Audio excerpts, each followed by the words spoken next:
देश में 13.4% मुसलमान है, लेकिन हर राजनीतिक दल इस समुदाय को अपने पाले में लाना चाहता है। इसके लिए हर संभव कोशिश हो रही है। सोनिया गांधी और शाही इमाम की मुलाकात पर मचा बवाल बड़े सियासी बवंडर की वजह बनता जा रहा है। बीजेपी के PM in waiting Narendra Modi Congress पर सांप्रदायिक राजनीति करने का आरोप लगा रहे हैं, जबकि कांग्रेस मोदी के आरोपों को सिरे से खारिज कर रही है। सोनिया गांधी और जामा मस्जिद के शाही इमाम की मुलाकात पर देश की सियासत में उठा उबाल कम होता नजर नहीं आ रहा। शाही इमाम और सोनिया की इस मुलाकात को बीजेपी एक बड़े सियासी मुद्दे में बदलने की कोशिश में जुट गई है। बीजेपी के PM in waiting Narendra Modi ने भी गाजियाबाद की रैली में इस मुलाकात के बहाने कांग्रेस और सोनिया गांधी पर बड़ा हमला बोला, तो सोनिया ने भी पलटवार किया।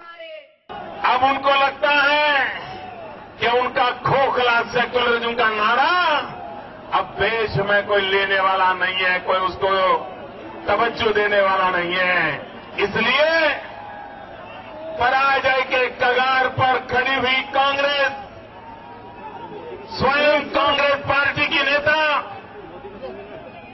अब गौर संप्रदाय की भाषा बोलने लगी है। जो लोग आपको सुनहरे सपने दिखा रहे हैं, बड़े बड़े वादे कर रहे हैं और जो समय के हिसाब से मुखौटे बदल रहे हैं, वे आपके साथी नहीं है, बल्कि कुर्सी के साथी है, सत्ता के साथी है। सांप्रदायिकता के मुद्दे पर कांग्रेस अब तक बीजेपी और मोदी को घेरती रही है, लेकिन सेक्युलर वोटों को न बंटने देने की अपील करके कांग्रेस ने बीजेपी को हमलावर होने का मौका दे दिया। संप्रदाय के नाम पर वोट देने के लिए आह्वान करना, ये भारत के चुनाव के लिए जो नियम घोषित हुए हैं, इसके खिलाफ है। 24 घंटे हो गए, टीवी मीडिया में खबर छप चुकी है, आ चुकी है। इलेक्शन कमीशन सुओ मोटो कदम क्यों नहीं उठा रहा है? मामला चुनाव आयोग के दरवाजे पर पहुंच गया है। We generally in such matters we take cognizance on receipt of a complaint. We should be awaiting that. As soon as it is received, it will be definitely examined, further action taken.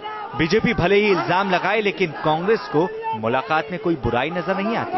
We have every right to meet the religious leaders. Nobody says that this is part of your model code, that you cannot go to a temple or mosque. You cannot meet a Shankaracharya or a Jain Muni. उधर शाही इमाम का खेल भी खराब होता दिख रहा है। कांग्रेस को समर्थन के मुद्दे पर शाही इमाम के परिवार में ही मतभेद उभर कर सामने आ रहे हैं। शाही इमाम के भाई यहिया बुखारी ने कांग्रेस पर मुसलमानों को कमजोर करने की तोहमत मढ़ दी। जितना कमजोर मुसलमानों को हिंदुस्तान में कांग्रेस पार्टी ने किया है, किसी पार्टी ने इतना कमजोर मुसलमान को नहीं किया। सवाल वोटों का है, इसलिए कांग्रेस बचाव की पोजीशन में कतई नहीं दिख रही है और मोदी के इल्जामों पर फिलहाल बेफिक्र है। गाजियाबाद के इसी मंच से नरेंद्र मोदी ने सोनिया गांधी के ऊपर पलटवार किया है। अपने 45 मिनट के भाषण में नरेंद्र मोदी ने लोगों को यह बताने की कोशिश की कि आखिर बीजेपी और कांग्रेस के सेकुलरिज्म में अंतर क्या है। वीडियो जर्नलिस्ट सुमित कुमार के साथ पुलकित नागर, न्यूज नेशन, गाजियाबाद।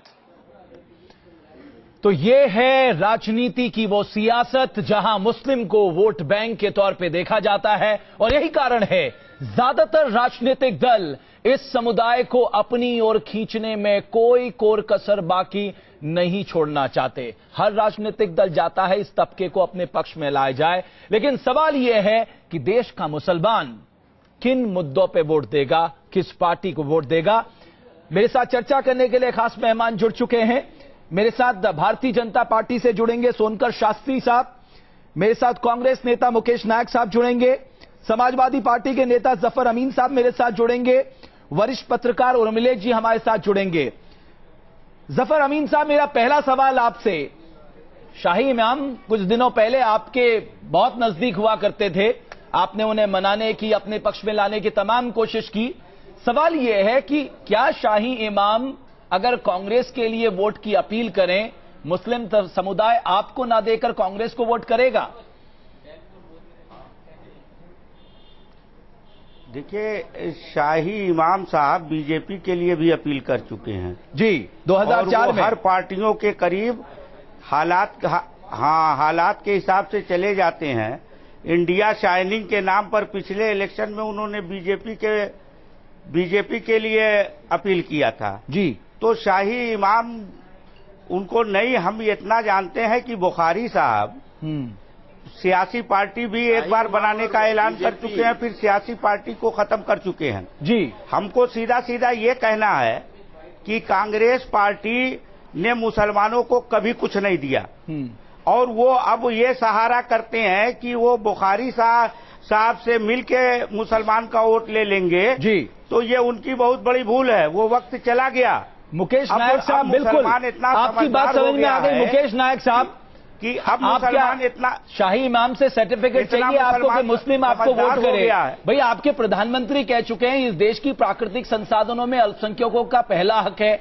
आप लोगों ने कहा कि हमने मुस्लिमों के लिए बड़ा काम किया है, 15 point programme prime minister, 90 district में कंसंट्रेशन प्रोग्राम, आपने मौलाना आजाद फाउंडेशन को पैसा दिया है, तमाम काम आपने किए हैं। फिर शाही इमाम की इससे भी ज्यादा रमेश जी, इससे भी ज्यादा इन लोगों ने धर्म विरुद्ध, इन्होंने संविधान विरुद्ध धर्म पर आधारित रिजर्वेशन की भी बात करी है। साहब को जवाब देने दीजिए ना।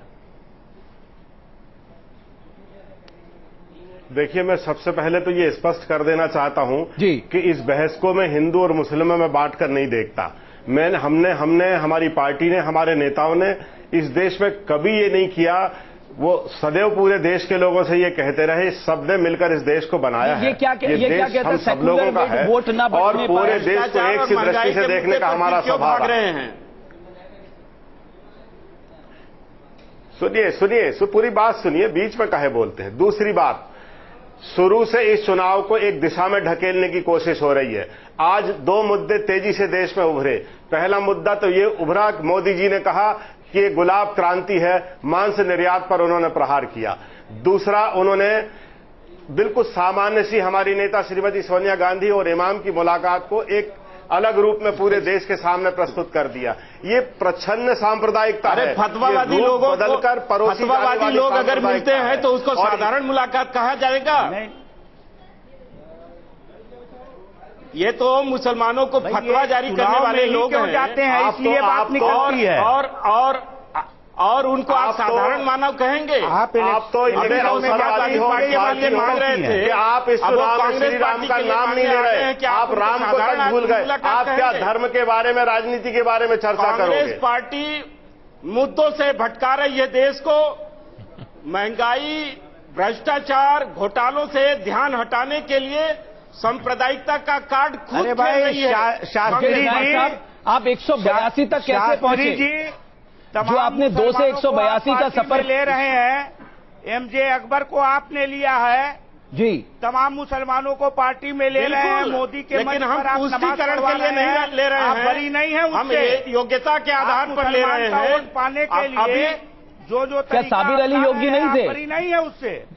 सोनकर शास्त्री साहब साबिर अली योगी नहीं थे क्या? विकास के मुद्दे पर बात कर रहे हैं और देश में जो भ्रष्टाचार और महंगाई यूपीए सरकार ने घोटालों का जो एक सीरियल दिखाया है, हम लोग उसको मुद्दा बनाए। सोनकर शास्त्री साहब नहीं, शास्त्री जी, सोनकर शास्त्री साहब साबिर अली आप विकास के मुद्दे पे कहाँ हैं? पढ़े लिखे मुस्लिम नहीं है? आपके राष्ट्रीय अध्यक्ष राजनाथ हमारे नेता नरेंद्र भाई मोदी पूरे देश में घूम करके वोट लेने के लिए, पूरे देश में घूम करके विकास के ही मुद्दे की बात कर रहे हैं, नौजवानों की समस्या की बात कर रहे हैं, किसानों की समस्या की बात कर रहे हैं। क्यों मांगा? श्वेत क्रांति की बात कर रहे हैं, कृषि क्रांति की बात कर रहे हैं, माफी पर आप लोग क्यों किया?